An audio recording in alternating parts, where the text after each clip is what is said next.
இயேசுவின் மூலம் ஜெபம் கேளும் நல்ல பிதாவே, ஆமென். உட்காரலாம். இன்றைக்கு பாவத்தின் பிரசன்னம், அதையும் பாவத்தின் பிரசன்னத்தில் இருந்து என் ஆண்டவராய கர்த்தர் உங்களையும் என்னையும் விடுதலையாக்கும்படியாக செய்து வைத்திருக்கிற அந்த பெரிய திட்டத்தை உங்களுக்கு முன்னதாக சொல்லும்படியாக நான் இருக்கிறேன். மறுபடியும் சொல்லுகிறேன், நமது மேலே ஒரு பாவத்தின் தண்டனை, அதை கல்வாரி சிலுவையிலே என் இயேசு ஏற்றுக்கொண்டபடியினாலே நான் சுமக்க தேவையில்லை. பாவத்தின் வல்லமை என்னோடு கூட கிரியை செய்யிலிருந்து மேற்கொள்வதற்கு அவர் அதை காட்டிலும் மேலான பரிசுத்தாவியானவரின் வல்லமையை எனக்கு தந்திருக்கிறபடியினாலே நான் பாவத்தின் வல்லமையினால் ஆட்கொள்ளப்பட வேண்டிய அவசியம் இல்லை என்பதை நேற்றைய தினத்திலே நான் உங்களுக்கு விளங்க பண்ணினேன். தெளிவாக உங்களோடு கூட பேசினேன்.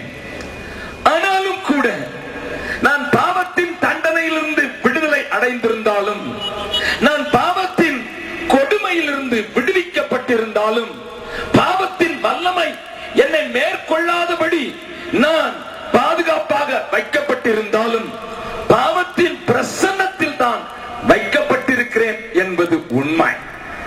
கவனியுங்கள், ஒரு காரியத்தை சொல்கிறேன்.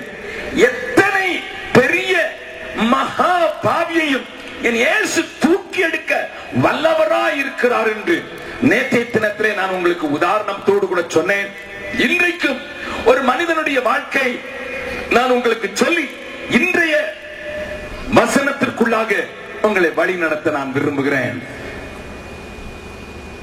டார்ஜிலிங் டிஸ்ட்ரிக்ட் என்று சொல்லி மேற்கு வங்காளத்தில் ஒரு பகுதி இருக்கிறது.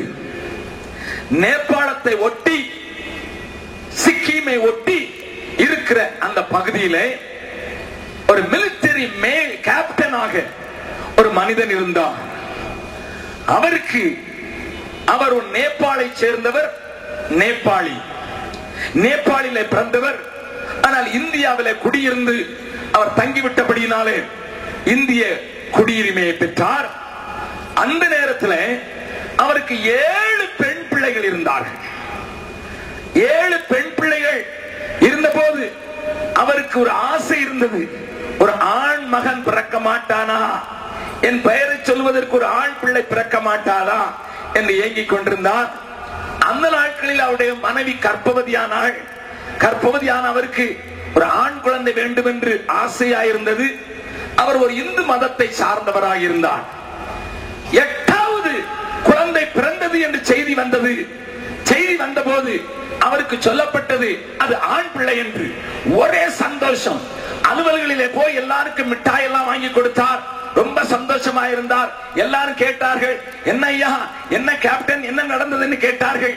அவர் சொன்னார், 7 பொம்பளை பிள்ளைக்கு பிறகு 8வது எனக்கு ஆண் குழந்தை பிறந்துட்டது என்று சொல்லி சந்தோஷப்பட்டார். ஆனால் அலுவலின் நிமித்தம் உடனடியாக பிள்ளையை போய் பார்க்க முடியவில்லை. ஆகையினாலே அங்கே அவர் ஒரு ஜோசியக்காரன், ஒரு இந்து மனிதர், ஆனால் ஒரு ஜோசியக்காரனை கூப்பிட்டு எனக்கு 8வது ஆண் பிள்ளை பிறந்திருக்கு, எப்படி இருக்கும் என்று சொல் என்று அவர் கேட்டபோது அவன் தலையை சொரிந்து கொண்டு சொன்னான், இந்த பிள்ளை பிறந்தது சரியில்லையே. நல்ல கவனி, இவன் உங்க வாழ்க்கைக்கு பெரிய வேதனையை உண்டாக்கி உமக்கு மரணத்தை கொண்டு வந்துட்டான் இந்த பிள்ளை என்று சொன்ன போது அவருக்கு திட்டிக்கின்றது. ஐயோ, 7 பொம்பளை பிள்ளைக்கு பிறகு ஒரு ஆம்பளை பிள்ளை கிடைச்சதுன்னு பார்த்தா இவன் என்னடா இப்படி ஜோசியக்கார சொல்ல சொல்ல இவனுடைய முகம் சுருங்கி போச்சுது. சுருங்கி போனதுனால நம்ம ஜோசியக்காரரை பார்த்து கேட்டார், ஐயா என்ன செய்யணும், என்ன செய்யணும்? ஜோசியக்காரன் சொன்னா, இந்த பிள்ளைய நீ 9 நாள் பார்க்க கூடாது. எப்பண்டா போய் பாப்பேன் நினைச்சுக்கிட்டு இருந்தவர நீ 9 நாள் முதல்ல அந்த பிள்ளையுடைய முகத்துல விழிக்க கூடாது. 2வது, அவனுக்கு யமராஜ்னு பேர் வை. ஏன்னா உன் குடும்பத்துக்கு யமனா பிறந்திருக்கான் அப்படின்னு சொல்லி யமராஜ்னு பேர் வைக்கணும்னு சொல்லிட்டான். இவருக்கு ரொம்ப வருத்தமா போச்சு. வேற வழி இல்லாம 9 நாள் கழித்து அவர் போய் பார்த்தாரு, பிள்ளைக்கு யமராஜ்னு பேர் விட்டார். இந்த யமராஜ் வளர்ந்தான், நல்ல பள்ளிக்கூடத்திலே படிக்க வைத்தார், தனக்கு இருந்த பணத்தை எல்லாம் உபயோகப்படுத்தினார். நல்ல கான்வென்ட்டிலே படிக்க வைத்தார். ஆனால் யமராஜ் மெட்ரிகுலேஷன் வருவதற்குள்ளாக 10வது வகுப்புக்கு வருவதற்குள்ளாக அவன் அநேக கெட்ட பழக்கங்களுக்கு அடிமையானான். அவன் அடிமையாகாத பழக்கங்கள் இல்லை என்று சொல்ல வேண்டும். குடித்தான், வெறித்தான், மற்றவர்களோடு கூட சேர்ந்து பெண்களை கடத்தி விட்டான், மற்றவர்களோடு கூட சேர்ந்து கடைகளை கொள்ளையடித்தான், துப்பாக்கி திரிந்த ஒரு சின்ன கூட்டத்தை உருவாக்கி கொண்டான். டார்ஜிலிங்ல மற்றவர்களுக்கு தெரியும்படியான ஒரு குண்டனாக, ஒரு கிரிமினலாக வாழ ஆரம்பித்தான். கவனிங்க, இப்போ அப்பா வேதனை வந்தது, அக்காமாருக்கு வேதனை வந்தது. அவனை அடிக்கடி போலீசார் தேட ஆரம்பித்தார்கள். ஆர்மியில இருந்த அவர் எனக்கு பேருக்கு கெட்ட பெயர் வந்தது என்று சொல்லி ஒரு நாளிலே யமராஜை பார்த்து சொன்னார், மகனே, நீ இனிமே எனக்கு பிள்ளை இல்லை, நீ இந்த வீட்டை விட்டு வெளியேறலாம். நான் ஒரே ஒரு காரியம் மாத்திரம் தான் உனக்கு சொல்ல முடியும். காட்மண்டு என்கிற இடத்துல நமக்கு ஒரு வீடு இருக்குது, அந்த வீட்டை நீ எடுத்துக்கொள்ளலாம், நீ எப்படி வேண்டும் என்றாலும் இரு, இதோ இந்த கணப்பணம், இதற்கு பிறகு நீ என்னை தொந்தரவு பண்ணக்கூடாது, நீ எனக்கு பிள்ளை இல்லை, நான் உனக்கு அப்பாவும் இல்லை என்று அனுப்பி வைத்தார். யமராஜுக்கு அங்க இருந்து போறதுக்கு இஷ்டம் இல்ல. அக்காமார் வீட்டெல்லாம் போய் கதவை தட்டினா அக்காமாரெல்லாம் சொல்லிட்டாங்க, என் பிள்ளையும் கேட்டு போடா, படா, அப்பாவே வேண்டான்ட்டார், நீ என்னடா என்று சொல்லி 7 அக்காமார்களும் அவனை ஏற்றுக்கொள்ளவில்லை. ஆகையினாலே குடும்பத்திலே வெறுப்புற்றவனாக அவன் நேபாளத்தில் இருக்கிற காட்மண்டு என்கிற நகரத்திற்கு வந்து சேர்ந்தான். அங்கேயும் அப்படியே வாழ்ந்து வந்தான். எப்பொழுதும் குடித்தால் தான் அவன் நிலையா நிற்க முடியும் என்கிற நிலைக்கு வந்தான். கை கால்கள் கிடுக்கிடுக்கிடு என்று நடுங்கும் குடிக்காவிட்டால். குடிக்காமல் அவனால் இருக்க முடியாது. பையிலே ஒரு துப்பாக்கி, பாக்கெட்டிலே ஒரு ரம் பாட்டில், இப்படியாக சுத்தி கொண்டிருந்த அவன் ஒரு நாளிலே அவனோடு கூட படித்த ஒரு மனுஷன் டாக்டராக இருப்பதை அவன் அறிந்தான். அந்த டாக்டர் இவனை பார்த்து, டேய் யமராஜ், நீ எங்கடா என்று கேட்டான். அவனை பார்த்த போது அந்த டாக்டர் நண்பனுக்கு மிகவும் வேதனையாயிருந்தது.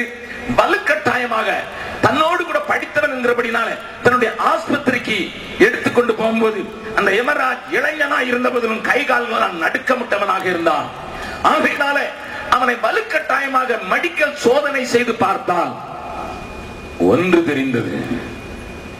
அந்த டாக்டர் நண்பன் அழுதான், ஐயோ யமராஜ், உனக்கு 60 நாட்கள் தான் இருக்கிறது, எந்த காரணத்தை கொண்டும் நீ இந்த 60 நாட்களை தாண்டி நீ உயிரோடு இருப்பதற்கு வாய்ப்பில்லையடா என்று ஓ என்று அழுதான். யமராஜ் அவன் எடுத்த எக்ஸ்ரே, அவன் எடுத்த எல்லா செக்கப் காரியங்களையும் கையிலே பெற்றுக் கொண்டு பிறகு வந்து பார்க்கிறேன் என்று சொல்லிவிட்டான். வீட்டிலே வந்து இன்னமும் குடிக்க ஆரம்பித்தான். இருக்க போகிறது 60 நாட்கள், இன்னமும் குடித்து என்னை பாழாக்கிக் கொள்வது என்று சொல்லி அவன் வாழ்ந்து இன்னமும் இன்னமும் தீவிரமாய் குடித்து வெறிக்க ஆரம்பித்தான். 60 நாட்களை எண்ண ஆரம்பித்தான். இந்த நேரத்தில் என்னுடைய நண்பர் ஒருவர், அவர் சிறிய உருவந்தான், சிறியதாகத்தான் இருப்பார் பார்த்தால், அவர் ஒரு நாளிலே காட்மண்டுவிலே அந்த தெருவிலே நடந்து போய் கொண்டிருக்கும் போது எதிர்த்தார் போல் குடித்தவனாக, பயங்கர அலங்கோலமான உடை உடுத்தினவனாக தள்ளாடி வந்து கொண்டிருந்த அவனை பார்த்தார். ஆவியானவர் என் நண்பனிடத்திலே சொன்னார், ஐயா, அம்மா, அதுதான் ஐயா என் ஆண்டவருடைய மேன்மை. இந்த ஆவியானவர் இந்த மனிதனை பார்த்து சொன்னார், போய் அவனிடத்தில் சொல்லு, அவனை நான் நேசிக்கிறேன் என்று. என் நண்பர் சொன்னார், அவனை பார்த்தா நேசிக்கிற மாதிரியா இருக்குது, ஒரு பெரிய மிருகம் மாதிரி இருக்கிறான், அவனை போய் நான் நேசிக்கிறேன் எப்படி சொல்றது என்று கேட்டார். ஆண்டவர் சொன்னார், இல்ல, அவனையும் நான் நேசிக்கிறேன், அவனையும் நான் நேசிக்கிறேன், போய் சொல்லு சொல்லு என்று சொல்கிறார். அதற்குள்ளாக அவன் பக்கத்தில் வந்து விட்டான். அவனுடைய கண்கள் எல்லாம் பார்க்க பயமா இருக்கிறது. மரண பீதி அவனுடைய முகத்தில் எழுதியிருக்கிறது. கைகால்களிலே ஒரு பெரிய காயங்கள் உண்டாயிருக்கிறது. அவனை பிடிக்க வேண்டும் என்று இவர் விரும்பி பக்கத்தில் போய் அவனுடைய கையை பிடித்துக் கொண்டு இயேசுவை நேசிக்கிறார் என்று சொல்கிறார். உடனடியாக அவன், எந்த இயேசுவை நேசிக்கிறார் என்று கேட்டான். கேட்ட போது அவர் சொன்னார், உன்னோடு கூட நான் தனியாக பேச வேண்டும் என்று விரும்புகிறேன். அப்பா வேண்டாம் என்று விட்டார், அக்காமா விரட்டி விட்டார்கள், டாக்டரும் சொல்லிவிட்டார் இன்னமும் 45 நாட்கள் தான் இருக்கிறது, இயேசு என்னை நேசிக்கிறாரா என்று அவன் கேட்டான். அவனுக்கு ஆனால் தன்னை நேசிக்கும் ஒருவர் இருக்கிறார் என்கிற வார்த்தையை அவன் எழுத்ததினால மா என்று தன்னுடைய வீட்டுக்கு அழைத்துக் கொண்டு போனான். வீட்டுக்கு அழைத்துக் கொண்டு போய் அங்கே ஒரு அறையை திறந்து காட்டினான். ஏராளமான ரம் பாட்டில் அடுக்கப்பட்டு கிடந்தது. இதெல்லாம் பார்த்தாயா? இதெல்லாம் குடித்து தீர்த்து விட்டேன், என்ன இயேசு நேசிக்கிறார் என்று நீ சொல்லுகிறாயா? அப்பொழுதும் அவர் என்னுடைய நண்பர் சொன்னார், ஆம், உன்னைத்தான் இயேசு நேசிக்கிறேன் என்று சொல்ல சொன்னார். என்னே, உன்னை யார் என்று தெரியாது. வழியிலே போய்கொண்டிருக்கும் போது ஆவியானவர் என்னோடு கூட பேசினார், இயேசு உன்னை நேசிக்கிறார். அவன் இன்னொரு அறையை காட்டும் போது 7 மண்டை ஓடுகள், அவனால் கற்பழிக்கப்பட்டு, அவனால் கொலை செய்யப்பட்டு, அவனால் அழிக்கப்பட்ட பெண்களின் மண்டை ஓடுகள். இவரையா, இப்படிப்பட்ட மனுஷனையா இயேசு நேசிக்கிறார் என்று அவன் கதறினான். அந்த நேரத்தில் என் நண்பன் ஆவியிலே நிறைந்தவனாக அவன் மேல கை வைத்து, இந்த மனிதனையும் இயேசு நேசிக்கிறார் என்று சொன்ன போது அந்த உச்சந்தலையிலிருந்து உள்ளங்கால் வரை ஒரு மின்சாரம் போல பாய்ந்தது. அவன் விழுந்தான். எழுந்து நின்று பார்த்த போது அவனுக்குள் இருந்த எல்லா பிசாசுகளும் வெளியே போனது மாத்திரமல்ல, அவனுடைய உள்ளான எல்லா பாகங்களும் சரியாகிவிட்டது. அவனை இழுத்துக்கொண்டு டாக்டர் இடத்துல போனால் டாக்டர் கேட்டார், என்ன நடந்தது? எல்லா அங்கங்களும் புதிதாகி விட்டனவே, என்ன நடந்தது என்று போது அவன் சொன்னான், இயேசு செய்தார். அவன் அதற்கு பின்பு தன்னுடைய பெயரை பால் என்று மாற்றிக்கொண்டு ஞானஸ்நானம் எடுத்து பெங்களூர்ல SABC காலேஜில் படித்து இன்றைக்கு நேபாளத்தில் ஊழியம் செய்து கொண்டு வருகிறார். கரங்களை தட்டி ஆண்டவரை மகிமைப்படுத்தலாமா? ஹல்லேலூயா, ஹல்லேலூயா, ஹல்லேலூயா, ஹல்லேலூயா. ஐயா, இயேசுவின் அன்பு இவ்வளவு பெரியது ஐயா. இயேசு யாரையும் நேசிக்க முடியும், யாரையும் தொட முடியும், யாரையும் தேடி வர முடியும். வேண்டாம் என்று சொல்வதற்கு அவருக்கு ஒன்றுமில்லை. நான் ஆகையினால் தான் ஒரு பாடலை அடிக்கடி பாடுவது வழக்கம்.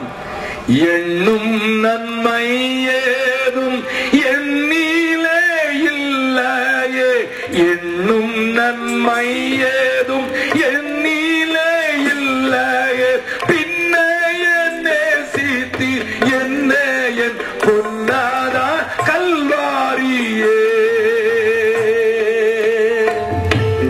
கல்வாரியே, கல்மனம் உருக்கிடும் கல்வாரியே, கல்மனம் உருக்கிடும் கல்வாரியே.